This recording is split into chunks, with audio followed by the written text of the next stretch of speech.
Salut à tous, bienvenue sur RezoNews.com. Voici tous les buts du troisième tour préliminaire de la Ligue des Champions, ceux que vous ne verrez nulle part ailleurs. Nous ne montrerons pas ceux de Monaco puisque vous les avez vus partout. Et à noter les résultats nuls 0-0 de Fenerbahçe contre le Shakhtar Donetsk et de l'AJK Helsinki contre les Kazakhs d'Astana. Et on commence ces résumés avec le champion du Danemark, le FC Midtjylland, qui affrontait l'Hapoel Nicosie, champion de Chypre, que les Parisiens connaissent bien. Et que les Lyonnais connaissent bien également, mais ça, c'est une autre histoire. 28e minute, on retrouve le FC Midtjylland en action avec cette frappe captée par le gardien chypriote. Et puis, quelques secondes après, sur ce débordement du joueur de l'Hapoel, eh bien, le centre va être coupé par le malheureux Kian Hansen, le capitaine de Midtjylland, qui va marquer contre son camp. 1-0 pour l'Hapoel Nicosie. Octogol, comme diraient nos amis sud-américains. Kian Hansen qui permet donc, malgré lui, à l'Hapoel de mener 1-0. On retrouve De Vicenti, le milieu de l'Hapoel Nicosie, qui inscrit le deuxième but 3 minutes plus tard pour l'Hapoel. 2-0. Voilà, pour aller un petit peu de chambrage de la part de Thomas De Vicenti, ancien joueur de l'Olympiakos notamment. Et en 3 minutes seulement, l'Hapoel Nicosie qui aura complètement douché le FC Midtjylland. Le FC Midtjylland, champion du Danemark pourtant, devant le FC Copenhague. Et puis à la 88e minute, après cette longue touche et un cafouillage, on retrouve l'ancien monégasque Jakob Poulsen qui place parfaitement ce ballon en pleine lucarne. Réduction du score, un peu tardive malheureusement pour les Danois. Et on retrouve donc après ce cafouillage, Jakob Poulsen qui place parfaitement ce ballon, qui a vu que le gardien n'était plus dans ses buts et qui en profite, l'international danois, pour permettre au moins à Midtjylland d'espérer quelque chose pour le match à Chypre. Victoire donc de Nicosie à Midtjylland, 2-1. Un match maintenant qui sent bon l'Europe au mois de juillet. Milsami Oré, champion de Moldavie, contre Skenderbe Korçë, champion d'Albanie. Match qui avait lieu au Zimbru Stadium de Chisinau, capitale de la Moldavie. Milsami Oré que Saint-Etienne avait affronté il y a 2 ans en Ligue Europa. Et on retrouve les Albanais à la 49e minute en action sur la droite avec ce bon centre en retrait pour Hamdi Salih, l'attaquant international albanais qui inscrit déjà son 3e but dans ces tours préliminaires de Ligue des Champions à la réception de ce beau centre en retrait. 1-0 pour Skenderbe Korçë. Et 25 minutes plus tard, on retrouve les Albanais avec cette action et cette main du défenseur de Milsami Oré, Shedrack, qui reçoit un carton jaune, penalty donc pour les champions d'Albanie. Et on voit l'action au ralenti sur cette frappe du plat du pied, la main qui était bien évidente. Penalty indiscutable. Et on retrouve pour le tirer Hamdi Salimi qui inscrit un doublé pour son équipe. 2-0, victoire des Albanais du côté de Chisinau. Ça arrive. Un peu plus connu maintenant, peut-être le champion de Croatie, le Dynamo Zagreb, affrontait Molde, le club champion de Norvège. Match qui avait lieu donc à Zagreb. Et on retrouve à la 18e minute la tête croisée d'Angelo Henriquez qui vient de remporter la Copa América avec le Chili. Le jeune joueur qui est passé notamment par Manchester United et Wigan Athletic, bien qui permet à Zagreb de mener 1-0 à la 18e minute. Et pourtant, à la 20e minute, on retrouve Molde 2 minutes plus tard, donc, pour cette tête de l'international norvégien, Ola Kamara, qui vient égaliser. 1 but partout entre les deux équipes. Il n'y aura pas d'autre but pendant la rencontre. 1 but partout. Molde prend donc une belle option pour la qualification pour les barrages. On revoit le centre. Oh, la belle prise. Amis parisiens, si vous aviez oublié Vidéoton il y a 25 ans, eh bien ils sont de retour, les champions de Hongrie. Ils affrontaient les champions de Biélorussie, le battait Borisov.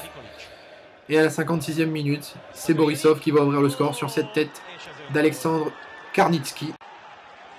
Sur ce corner de Nikolic, 1-0 pour le batté Borisov, qui est devenu un habitué de la phase de poule de la Ligue des Champions.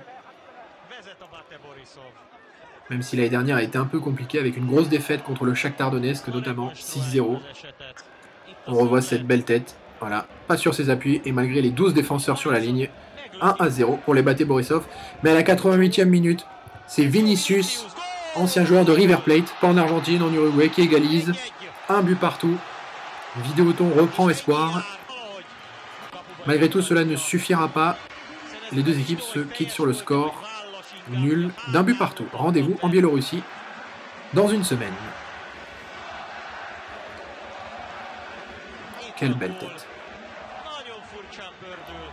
Certainement avec Fenerbahçe, Shakhtar Donetsk, l'autre choc de cette soirée entre le CSKA Moscou et le Sparta Prague, deux équipes qui ont terminé deuxième de leur championnat l'an passé. Et on va retrouver très tôt dans ce match le CSKA Moscou qui ouvre le score grâce à l'international russe Alan Zagoev sur cette belle action collective.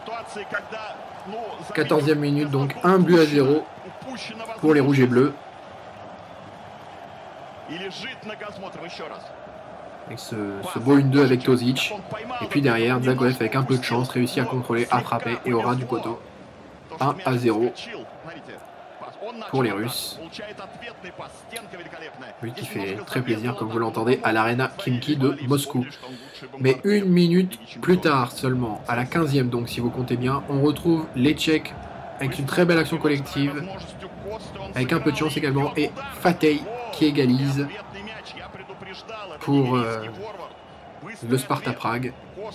Un but partout, donc au bout de 15 minutes de jeu, le match est parfaitement lancé. Grâce donc à leur attaquant nigérian, le Sparta Prague revient donc très vite dans le match. Belle frappe croisée, contrée au passage, mais ça fait un but partout.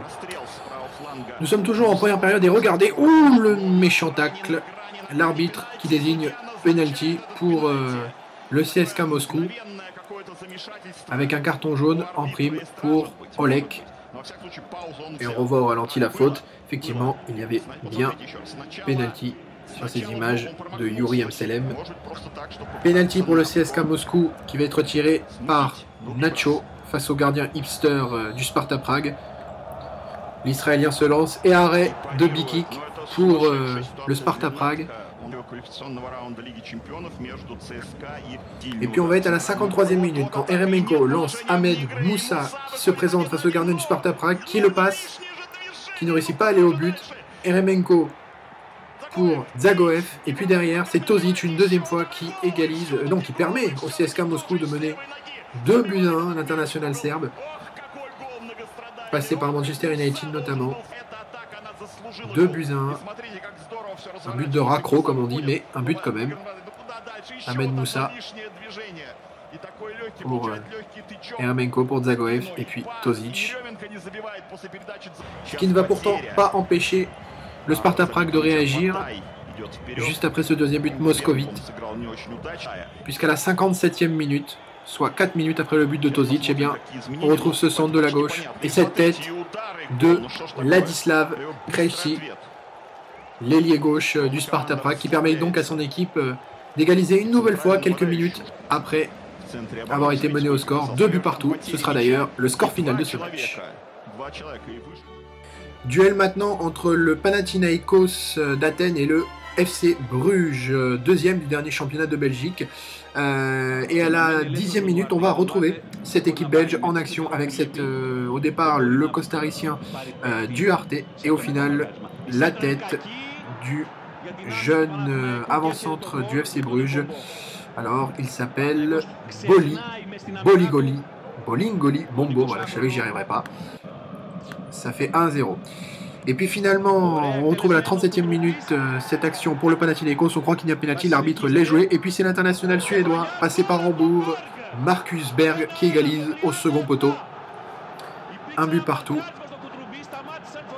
Et puis finalement, 65e minute, pénalty pour le Panathinaikos, tiré par Karelis. Et malgré le bon plongeon, enfin le gardien qui était parti du bon côté, Karelis permet au Panathinaikos de s'imposer 2-1. Match retour donc la semaine prochaine à Bruges. Le champion d'Israël, le Maccabi Tel Aviv, affrontait le champion de République tchèque, le Viktoria Pilsen, que l'on a pu apercevoir ces dernières années en Ligue des Champions. Et à la 17e minute, eh bien, on va les apercevoir de nouveau, eh bien, sur cette action avec le but du Bosnien Aiden Mamutovic au second poteau qui vient couper ce centre. 1-0 pour les Tchèques du Viktoria Pilsen. Et 4 minutes plus tard, la 21e minute, c'est Milan Petzrela qui vient inscrire le second but pour ses coéquipiers. L'international tchèque qui passe bien devant le gardien israélien et qui inscrit le deuxième but, 2-0 pour le Viktoria Pilsen. Et puis 79e minute, Barak Yitzhaki redonne un peu espoir aux supporters du Maccabi Tel Aviv, mais il n'en sera rien. Le Maccabi Tel Aviv s'inclinera finalement 2-1 chez lui et la qualification semble compromise. Du côté de Glasgow, le Celtic affrontait les copains de Saint-Etienne, le Karabag Hamdam, champion d'Azerbaïdjan, et le Celtic Glasgow qui marquera à la 82e minute par Dedrick Boyata, l'ancien joueur de City, sur cette tête. 1-0 pour le Celtic Glasgow. Voilà, on fait tomber l'enfant au passage. Il va pas être content, le fils de Pavel Nedved. 1-0, et d'ailleurs ce sera le score final du match. On va revoir entre-temps le but en ralenti. Enfin, il n'est pas rancunier, le gosse. Avec ce corner et Dedrick Boyata, l'international belge, qui coupe bien devant le gardien. Ce corner. Victoire 1-0 des Écossais face aux Azeris. Le champion de Pologne, le Lech Poznan, affrontait le champion de Suisse, le FC Bâle, une équipe que l'on connaît bien, le FC Bâle, puisqu'on l'a beaucoup vu du côté des phases finales européennes ces dernières années. Et à la 34e minute, eh bien, ce sont les Suisses qui ouvrent le score par Michael Lang, aucun lien avec Jacques, qui coupe bien cette tête à la 34e minute au second poteau. 1-0 pour les Suisses. Voilà, il ne comprend pas trop ce qui lui arrive. Belle déviation et puis la tête au second poteau.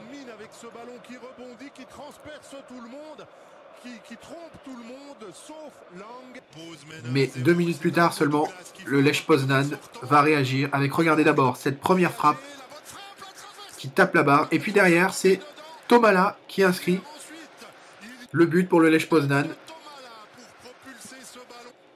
Un but partout. 2 minutes après, alors une action qui paraît un peu confuse, puisqu'au départ, regardez, on aperçoit cette première frappe où le ballon n'est pas tout à fait rentré apparemment. Mais où est la goal line technologie? Et puis derrière, malgré tout, Tomala, mais tout le monde d'accord, en égalisant à un but partout. 77e minute maintenant, le FC Bâle en action avec ce long ballon en profondeur. Le loupé du Lech Poznan. Et derrière, Mark Janko, l'international autrichien passé par Porto et Trabzonspor notamment, inscrit le deuxième but pour le FC Bâle à un quart d'heure de la fin sur ce long ballon de Marek Suchi. Eh bien, Janko, de cet extérieur du pied, permet au FC Bâle de mener 2-1. Puis le réalisateur se fait surprendre, 92e minute. Davide Cala, l'Argentin, inscrit le troisième but du FC Bâle qui va peut-être les qualifier pour les barrages. On voit mal comment le Lech Poznan pourrait s'imposer 3-0 à Bâle. Steaua Bucarest, Partizan Belgrade, une affiche qui sent bon les années 80, champion de Roumanie contre champion de Serbie. 62e minute, on retrouve le Partizan Belgrade en action dans un stade complètement vide, à huis clos, puisque cela fait partie des sanctions qui ont été prises contre le Steaua Bucarest. Et puis c'est Vulicevic qui ouvre le score donc pour le Partizan Belgrade à la 62e minute. Sur cette belle frappe croisée. On revoit au ralenti l'action. Voilà, frappe croisée qui trompe le gardien du Steaua Bucarest. Puis 81e minute, coup franc pour le Steaua Bucarest. Et puis la tête de l'international capverdien, Varela, qui permet donc au Steaua Bucarest d'égaliser à un but partout. Et puis peut-être d'espérer quelque chose. Une qualification par exemple, hein, pour les barrages, c'est un peu le but de la Ligue des Champions. Revival maintenant du match de l'année dernière entre le Red Bull Salzbourg et Malmö. Malmö qui s'était imposé en barrage l'an passé et qui avait éliminé les Autrichiens. Et à la 51e minute, regardez, c'est certainement le but de ce troisième tour préliminaire. À la conclusion, Andreas Ulmer pour cette frappe extraordinaire en pleine lucarne. Après cette belle construction sur corner, un but qui a fait le tour des réseaux sociaux cette nuit. 1-0 pour les Autrichiens de Salzbourg grâce à Andreas Ulmer. Regardez, on la revoit, elle est magnifique. Et elle est encore plus belle sur ce ralenti. Ce ballon qui tourne, tape la transversale et rentre dans le but. Que c'est beau. Et puis à la 89e minute, Hinteregger sur penalty permet au Red Bull de Salzbourg de mener 2-0 et aussi de s'imposer sur le même score. Bel avantage pris par les Autrichiens pour le match retour. Le Rapid de Vienne, autre équipe autrichienne, affrontait l'Ajax d'Amsterdam du côté de la capitale autrichienne. Et on retrouve les Néerlandais en action avec ce but de Klaassen pour l'Ajax à la 25e minute. Dans cette belle frappe de l'intérieur du pied, ce beau plat du pied. 1-0 grâce à Dani Klaassen, l'Ajax qu'on avait vu dans le groupe du Paris Saint-Germain notamment l'an passé, qui avait causé beaucoup de tort, surtout au match aller. «